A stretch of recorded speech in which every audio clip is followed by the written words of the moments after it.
Hello everyone बच्चों, हम बात कर रहे हैं क्लास 12th बायोलॉजी के chapter molecular basis of inheritance की। और आज का हमारा टॉपिक रहेगा central dogma of molecular biology and DNA packaging.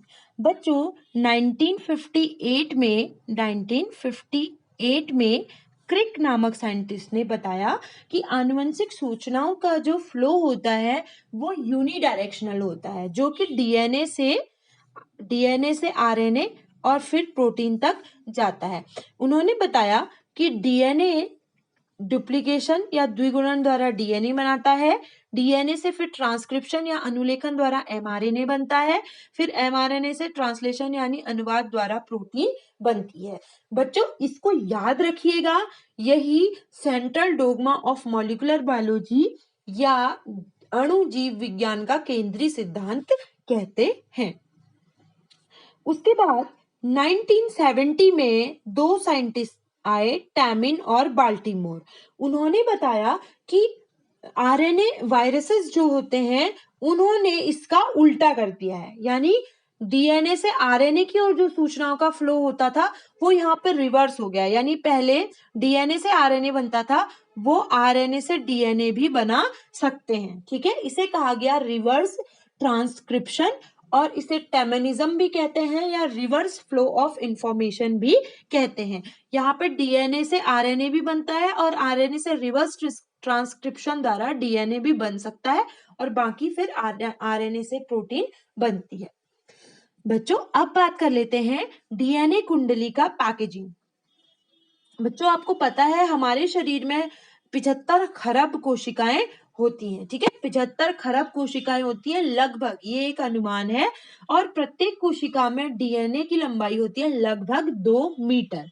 तो आप सोचो जरा, एक कोशिका में 2 मीटर डीएनए होता है तो 75 अरब कोशिकाओं में डीएनए की लंबाई कितनी हो जाएगी, जो कि पृथ्वी से चंद्रमा के बीच 8000 चक्कर और पृथ्वी से सूर्य के बीच 400 चक्कर लगाने के लिए काफी होती है। तो इतना सारा डीएनए हमारे शरीर में पाया जाता है।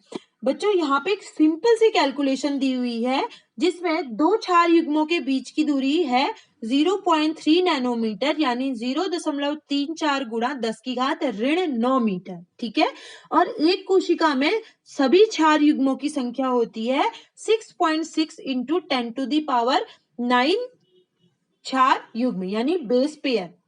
अब हमें यदि कोशिका में डीएनए की कुंडली की लंबाई ज्ञात करनी होगी तो हम इन दोनों को गुणा कर देंगे, यानी 6 into 6 into 10 6.6 into 10 to the power 9 multiplied by 0.34 into 10 to the power -9, तो ये हो जाएगा 2.2 मीटर लगभग। ठीक है, यानी कोशिका में डीएनए कुंडली की लंबाई होती है 2.2 मीटर, जबकि हमारे केंद्रक का जो लंबाई चौड़ाई होती है वो 10 की घात ऋण 6 मीटर होती है। कहाँ बच्चों, 10 की घात ऋण 6 मीटर, इतना छोटा, और कहाँ 2.2 मीटर। तो कैसे एक छोटे से केंद्रक के अंदर इतनी बड़ी लंबाई का डीएनए आ जाता है। ठीक है, तो इसी को समझना है पैकेजिंग के अंदर। ये कैसे आता है, ये इस तरीके से आता है कि डीएनए को कुछ इस तरीके से तोड़ मरोड़ के इस तरीके से पैक किया जाता है कि वो इतने छोटे से केंद्रक के अंतर्गत अंदर आ जाता है। तो इसी को हमने समझना है। सबसे पहले हम बात कर लेते हैं कि प्रोकैरियोट्स में डीएनए की पैकेजिंग कैसे होती है। बच्चों प्रोकैरियोट्स में सुविकसित केंद्रक नहीं पाया जाता है। डीएनए ऋण आवेशित और वलयकार होता है और डीएनए कुछ नॉन हिस्टोन धन आवेशित प्रोटीन से जुड़कर एक जगह स्थित हो जाता है जिसे केंद्रकाभ या न्यूक्लियोइड कहते हैं।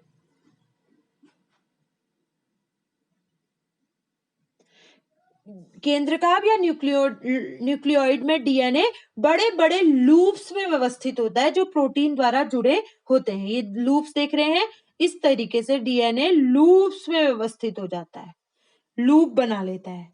ठीक है, लूप्स में व्यवस्थित हो जाता है जो कि नॉन हिस्टोन धनावेशित प्रोटीनों से कभी कभी जुड़े हुए होते हैं। बच्चों अगर हम यूकैरियोट्स की बात करें तो कॉरेनबर्ग ने बताया कि गुणसूत्र डीएनए और प्रोटीन के बने होते हैं। डीएनए अणु की पूरी लंबाई में बहुत सारे ऋण आवेशित स्थान होते हैं, जहां पर इन ऋण आवेशित स्थानों पर ही धन आवेशित प्रोटीन के अणु एसोसिएट रहते हैं। ठीक है, डीएनए और प्रोटीन के इस मिश्रण को क्रोमेटिन कहते हैं। तो हिस्टोन प्रोटीन्स होती हैं H1, H2A, H2B, H3 और H4। ये हिस्टोन प्रोटीन होते हैं, इनके साथ जुड़कर इनकी पैकेजिंग होती है। हिस्टोन डीएनए की पैकेजिंग में महत्वपूर्ण भूमिका निभाते हैं। ये डीएनए अणु को डेंसली पैकेजिंग करते हैं। ठीक है, और इन हिस्टोन्स का निर्माण जो कोशिका विभाजन है उसकी कोशिका विभाजन की एस फेज में होता है। प्रोटीन के 8 अणु, ठीक है, प्रोटीन के 8 अणु जिनमें कौन कौन होता है, H1 को छोड़ के H2A, H2B, H3 और H4, ये 4 H1 को छोड़ के ये 4 हिस्टोन प्रोटीन के दो दो अणु मिलके हिस्टोन ऑक्टामर बनाते हैं, हिस्टोन अष्टक बनाते हैं, जो कि कोर पार्टिकल कहलाता है। इसके चारों ओर डीएनए लिपटे रहते हैं। ये देख लीजिए, ये हिस्टोन ऑक्टामर है और ये डीएनए इसके चारों ओर लिपटा है ना, और ये H1 है जो यहाँ छूट गया था। ठीक है, यानी एक H1 हो गया और 8 यानी 2-2 ईच, H2A, H2B, H3 और H4। ठीक है, यानी ये इस तरीके से डीएनए को एक माला के समान प्रतीत यहाँ पर होता है। अब यहाँ पर बहुत अच्छे से आपको समझ में आ जाएगा। ठीक है, यहाँ पर देखिए, ये होता है डीएनए जो हमने देखा, नॉर्मल डीएनए। फिर क्या होता है, ये जो ऑक्टामर है उससे लिपट गया, देख रहे हैं यहाँ पर, तो ये ऐसा लगता है जैसे माला में मोती के दाने लिपटे हुए हों। माला में मोती के दाने यानी बीडेड ऑन अ स्ट्रिंग हो जाता है, और इसकी जो डेंसिटी होती है 111 nm हो जाती है। ठीक है, 11 nm हो जाती है। उसके बाद पैकेजिंग का जब दूसरा स्टेज आता है, उसमें जो न्यूक्लियोसोम है सोलेनॉइड के रूप में व्यवस्थित हो जाते हैं। न्यूक्लियोसोम सोलेनॉइड के रूप में व्यवस्थित होते हैं, नलिका के रूप में व्यवस्थित हो जाते हैं, जिससे इनकी मोटाई हो जाती है 30 nm। ठीक है, और कंडेंस हो गए, जिससे इनकी मोटाई हो जाती है 30 nm हो जाती है। ठीक है, इसे क्रोमेटिन की द्वितीय संरचना कहते हैं। फिर उसके बाद ये जो सोलेनॉइड होता है फिर कॉइल्ड हो जाता है, दिख रहे हैं आप यहाँ पे, फिर कुंडलित हो जाता है, जिसके फलस्वरूप एक बहुत ही ज्यादा कंडेंस्ड सघन क्रोमेटिन संरचना अर्थात गुणसूत्र बनता है, जिससे फिर यहाँ पर इसकी मोटाई हो जाती है 300 nm। उसके बाद ये और कॉइल्ड हो जाता है, जिसके बाद ये 700 nm हो जाता है। ठीक है, उसके बाद ये बहुत ज्यादा डेंस हो जाता है, फिर और कॉइल्ड होता है और डेंस हो जाता है, फिर ये 1400 nm इसकी जो है होती है गुणसूत्र के अंदर, जो इसकी डेंसिटी होती है सघन जो होती है मोटाई होती है वो 1400 nm हो जाती है।